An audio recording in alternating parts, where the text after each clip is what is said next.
The political landscape has been absolutely electrifying, folks, and today we're diving deep into what might be one of the most remarkable comebacks in American political history.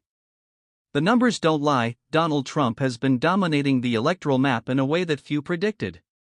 Let me break this down for you in real terms. Trump's performance in Pennsylvania, a state that's historically been a kingmaker, has been nothing short of spectacular. He's managed to flip back this crucial battleground state, showing that his message still resonates strongly with working-class voters and suburban communities.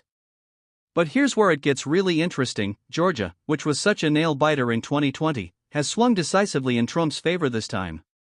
The margins we're seeing in places like Cobb County and Gwinnett County tell a fascinating story about changing suburban voting patterns. Now, what's absolutely mind-blowing is Trump's current electoral count, 266. Think about that for a second. He's literally one state away from clinching the presidency. It's like watching a political thriller unfold in real time, and believe me, I've been tracking these numbers hour by hour. On the flip side, Vice President Harris is facing what we might call an uphill battle, and that's putting it mildly. With 188 electoral votes, she's in a really tough spot. The math just isn't adding up in her favor right now. She needs both Michigan and Wisconsin, but even that might not be enough. What's particularly fascinating is how the electoral map has shifted.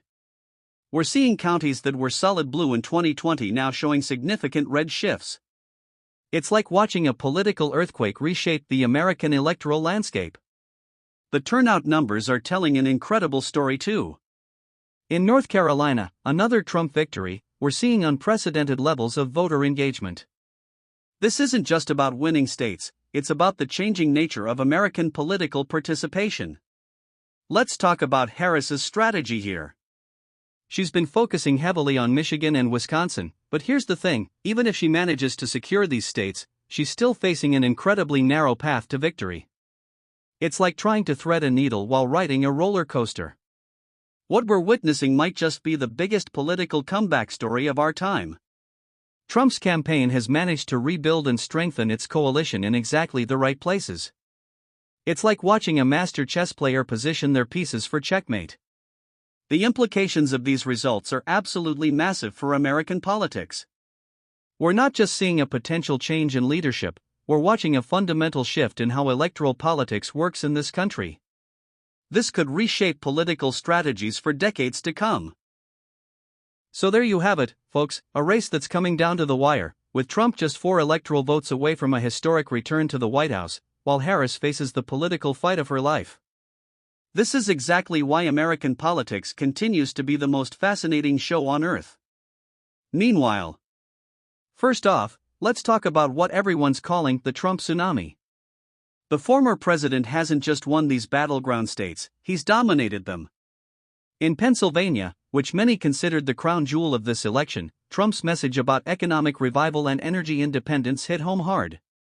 The margins we're seeing from places like Erie County and Luzerne County are simply staggering. Georgia, folks, has been another game changer. Remember how close it was in 2020? Well, this time it wasn't even a contest. Trump's support in the Atlanta suburbs has completely flipped the script from last time. We're seeing numbers that nobody, and I mean nobody, predicted. North Carolina? It's like watching a political masterclass. Trump's campaign strategy there was brilliant. They focused on turning out rural voters while also making significant inroads in suburban areas. The results speak for themselves. Now, here's where it gets really interesting. Trump's sitting at 266 electoral votes. Just think about that for a second. He's literally one small state away from moving back into 1600 Pennsylvania Avenue. It's like the ultimate political revenge story playing out right before our eyes. But let's flip the script and talk about Vice President Harris, because this is where things get really complicated.